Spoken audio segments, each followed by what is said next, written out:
예, 경주포커스 독자 여러분 안녕하십니까. 2019년 10월 21일 경주포커스 뉴스브리핑 시작합니다. 오늘 월요일인데요. 한 주 동안 건강한 한 주 잘 보내시기 바랍니다. 먼저 오늘 첫 번째 소식은 경주 보문관광단지 내에 보문 핵심 상업시설 보문상가를 경북문화관광공사가 매각을 추진하고 있고, 이거 지난번 뉴스브리핑으로도 전해드렸고 또 저희 경주포커스 톱으로도 단독으로 이틀 동안 전해드렸었는데요.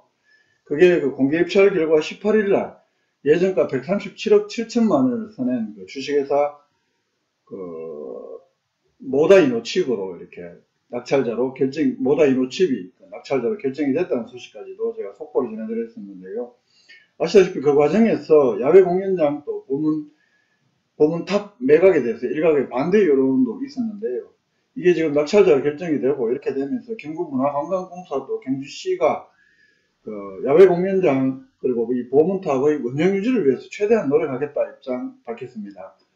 경북문화관광공사는 아시다시피 보문탑은 이 야외 공연장과 함께 1979년 4월달에 경주 보문관광단지가 준공이 될 때 이 조성을 기념해서 건설이 됐고요. 그동안에는 쭉 국악 공연장으로 이렇게 주로 활용이 많이 되어 왔었죠.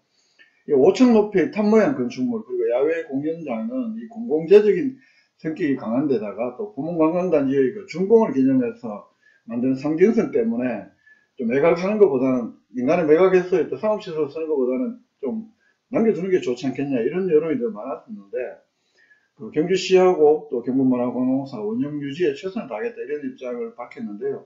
이 경북문화관광공사는 오늘 논란이 되고 있는 상가 중심부 탑 야외 공연장은 최대한 운영이 유지되도록 입주업체에 권유하는 등 그런 노력을 하겠다 이렇게 밝혔는데요. 보문탑 부분은 향후 공사 설계심의위원회 및 경주시 건축심의위원회에서 최대한 보존하는 방향으로 매각자 매수자에게 권장할 예정이다 라면서 매각 대상 부지가 건폐율이 20% 이내만 가능하기 때문에 나머지 80%의 면적 부분에 이 보문탑이 보존되도록 보문상가 매수자와 지속적으로 협의해 나가겠다 이렇게 또 설명을 했습니다. 전하경 경주시장도 이 보문탑하고 야외 공연장 유지에 최선을 다하겠다 이런 입장을 밝혔는데요. 이번 매각 과정에서 경주시에서도 이 보문탑하고 야외 공연장은 매각에는 반대를 했지만 좀 매각을 수용할 수밖에 없었던 것으로 이렇게 밝혀졌습니다. 이게 전하경 시장의 페이스북에 이렇게 이런 내용들이 소개가 되어 있는데요. 이 전하경 시장 페이스북 화면입니다. 여기에 보시면 전하경 시장이 이 보문상가, 이 보문탑하고 이 야외 공연장을 최대한 보존하겠다 이런 입장을 밝히고 있고, 여기에 보면 또 다양한 의견들이 있습니다. 이 전하경 시장의 페이스북 계정입니다. 이렇게 나와 있는데요. 전하경 시장은 19일날 이 페이스북에 이런 글을 올렸는데요. 보문탑하고 야외 공연장은 40년 전에 보문관광단지 개장을 기념해서 준공된 것으로 역사성과 상징성이 높은 건축물이다. 그래서 시설이 좀 그대로 유지가 되었으면 하는 그런 바람이 있었다. 이렇게 또 이렇게 설명을 합니다. 그러면서 경주시에서는 그대로 유지되었으면 하는 입장이었지만 협의 과정에서 두 시설이 포함되지 않으면 어떤 부지 전체에 대한 민간 매각 자체가 불가능하다는 경상북도와 관광공사 측의 입장을 이해하고 수용하기로 했다 이렇게 밝혔고요. 또 전하경 시장은 이 페이스북에 쭉 보시면 전하경 시장은 그러면서 민간 매각을 통해서 보문상가의 활성화의 길이 열렸다고 생각이 된다면서, 민간에 매각되었다고 해서 사업주가 마음대로 개발이 가능한 것은 아니다. 어디까지나 보문관광단지와 본래의 취지와 목적에 맞는 용도로 개발 및 활용 계획이 수립되어야 할 것이고, 관계법령이 정한 건폐율과 용적률, 경관 기준을 엄격히 준수해야 된다 이렇게 강조했습니다. 특히 상징성과 역사성, 공공성이 큰 이 공연장하고 보문탑은 가급적 그대로 보존 활용되는 게 바람직하다라면서 시장의 생각을 밝혔고요. 공연장 보문탑을 지키고자 하는 시민들의 바람이 최대한 반영될 수 있도록 시장으로서 최선을 다하겠다 이런 입장을 또 밝혔습니다. 한편 오늘 아침에 대구에 있는 한 조간신문에서 이 경주 보문관광단지 상가 매각 담합 의혹 무럭무럭 이런 제목의 기사에서 낙찰된 업체가 이번에 낙찰받은 상가 부지와 바로 인접한 곳에 15,000평방미터의 부지를 확보하고 있다. 이 부지와 함께 대규모 상가로 조성하기 위해서 전략적으로 그 매입을 위한 노력을 기울이면서 공사와 모종의 미락이 오갔을 것이라는 추측도 난무하고 있다라면서 시세보다 부동산 값이 좀 싸다, 이런 의혹도 제기를 했는데요. 이에 대해서 그 경북문화관광공사는 오늘 오후에 보도자료를 내서 공사가 특정 업체와 담합한 것처럼 의혹을 제기한 것은 명백한 허위사실로 해당 언론사에 정정 보도를 요청하는 한편, 공사 및 임직원에 대한 명백한 명예훼손이기 때문에 언론중재위원회에 제소도 하고, 또 명예훼손 등 고소도 하고, 또 출판물에 의한 명예훼손 등으로 그 고소 등 그 형사상 책임을 묻겠다, 이렇게도 밝혔는데요. 아니, 이게 뭐 의혹을 제기할 수도 있고 한데, 이게 예전과 137억 7천만 원하고 너무 똑같았다는 거하고, 또 3개 업체가 입찰에 응했지만 2개 업체는 입찰 보증금을 안 내고 1개 업체만 냈다, 뭐 이런 등등의 사실들을 묶어서 의혹을 제기를 했는데, 그렇다고 해서 뭐 정정 보도를 요청할 수도 있고, 또 언론중재위에 제소할 수도 있는데, 그렇다고 해서 명예훼손 뭐 이런 걸로 민형사상 책임까지 묻는 건 좀 너무 과도한 것 아니냐, 이런 일각의 의견도 있고 해서 제가 공사 홍보팀하고 전화를 해봤었는데요. 일단 실무 담당자들이 만약에 이런 담합을 했으면 우린 감옥 가야 되는데 이게 정말 있을 수 없는 일 아니냐라면서 크게 반발했기 때문에 공사에서도 심각한 명예훼손이다 보고 이렇게 여러 가지 대책을 준비하고 있다. 말 그대로 사실에 근거하지 않은 추측성 보도이기 때문에, 그래서 공사와 직원들의 명예와 도덕성을 크게 실추시켰다는 게 공사의 입장이다. 그래서 여러 가지 대응을 하게 된 것이다. 이렇게 설명을 하고 있는데요. 어쨌든 그 논란이 됐던 야외공연장하고 공원탑은 준하기 시장도 운영 보전에 최대한 노력하겠다 입장을 밝히고 있고, 시장으로서 또 최선을 다하겠다 입장도 밝히고 있고, 공사에서도 그 회사 측하고 매수자하고 협의를 해나가겠다 이렇게 밝히고 있기 때문에, 또 그 시설이 보면 지금 만들려고 하면 사실은 1, 2, 15로 만들 수 있는 게 아니기 때문에 아마 매수자 측에서도 그렇게 간단하게 철거하거나 이러지는 않을 것 같아요. 어느 쇼핑몰을 가도 다 뭐 만남의 광장도 있고 또 이벤트 행사장도 필요하기 때문에 그것은 좀 원형이 보존되지 않겠느냐, 이런 기대와 또 추측을 해봅니다. 예, 두 번째 소식 전해드리겠습니다. 예, 두 번째 소식입니다. 어제 동아마라톤 대회 한 9,700명 아마추어 동호인들, 또 선수들, 엘리트 선수들 이렇게 한 100여 명 참가를 해서 어제 경주시 일원에서 개최가 됐는데요. 교통체증 때문에 애무가 분들도 많다고 이렇게 쭉 SNS에 올라오고 하는데요. 어제 그 동아국제 마라톤 대회에서 국제 남자 부수는 2시간 8분 21초 기록한 케냐의 케네디 키프로프 체보로 선수, 대회 2연패라고 합니다. 2년 연속 우승했고요. 국내 남자 부수는 기록이 영 좀 많이 떨어집니다. 2시간 22분 34초 정한열 선수, 또 국내 여자부 우승은 2시간 42분 56초 백선정 선수, 경주시청 소속 마라톤팀 여자 마라톤 이혜윤 선수, 강예림 선수 각각 2등, 3등을 차지했다고 합니다. 지금 얼마 전에 런던에서 이벤트 마라톤 대회를 했죠.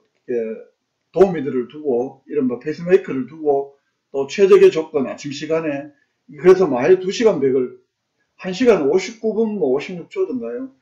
이렇게 완벽한 조건에서 했을 때 2시간 기록도 깨던데, 물론 이제 공인 기록은 못 받았습니다. 그 페이스메이커가 뛰고 그런 이벤트 대회였고 했기 때문에 못 받았습니다만, 그 다음날 제가 아침 라디오 인터뷰를 들으니까 황영조 어디 지금 감독 선수 생활을 하고 있던데요. 감독 생활을 하고 있는데, 황영조 전 선수 같은 경우에는 이게 지금 워낙 마라톤 발전 속도가 빠르기 때문에 2시간 기록 깨는 것은 앞으로 시간 문제가 아니냐, 뭐 이렇게까지 전망을 하던데, 그래서 인간의 능력이 어디까지 가느냐, 뭐 이런 이야기까지 있던데, 어쨌든 경주에서 어제 기록은 2시간 8분 21초네요. 조금 차이가 나는 것 같습니다.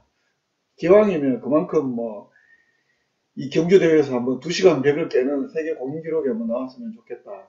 시민들 그만큼 불편하게 했으니까 좀 그런 기록도 좀 나오면 좋지 않겠냐, 이런 생각도 해봅니다. 예. 다음 세 번째 소식 전해드립니다. 경주시 시설관리공단 최근에 올해 직원 공채를 했는데요. 그 접수 결과 9명 모집에 225명. 그래서 평균 경쟁률 25대 1을 기록했다고 합니다. 25대 1이면, 말 그대로 바늘구멍인데요. 사무 5급의 경우에는 1명 모집에 7명, 7대 1. 사무 6급 1명 모집에 78명. 어휴, 이건 78대 1이 되어버렸네요. 기술 조경 6급 1명 모집에 3명, 시설관리 4명 모집에 70명, 주차관리 2명 모집에 67명이 지원을 했다고 합니다. 와, 참 시험난 참 심각한 모양입니다. 바늘구멍이고 공정하게 잘 결정해서 좋은 분 선택되길 바랍니다. 다음 소식 전해드립니다. 예, 다음 소식 전해드립니다. 월성원자력본부 지난 9월 10일부터 10월 25일까지 그 제17차 계획 예방 정비를 하고 있는데, 그 계획 예방 정비 기간 중에 보니까 전기 발생기 4대에 설치된 264개의 그 습분 분리기 가운데 19개에서 침부식 열화가 발견돼서 점검 및 교체를 위해서 이 계획 예방 정비 기간을 연장한다고 합니다. 이 계획 예방 정비 기간은 뭐 원활히 아마 허가를 받고 연장할 수 있다고 하는데요. 이 전기 발생기 내에 습분 분리기는 전기 소모의 습분을 제거하는 기능을 수행한다고 하는데요. 이게 264개 전량을 교체하는 방안도 검토를 했으나 전기 발생 검토 중에 있다고 합니다. 전기 발생기 자체를 뭐 교체할 필요는 없다고 하고. 예, 다음 소식입니다. 어쨌든 좀 안전하게 계획 예방 정비 기간에 이런 문제점 잘 찾은 것 같고, 안전하게 정비 잘해서 좀 저걸 안전하게 잘 운영하시기를 바랍니다. 다음 소식 전해드립니다.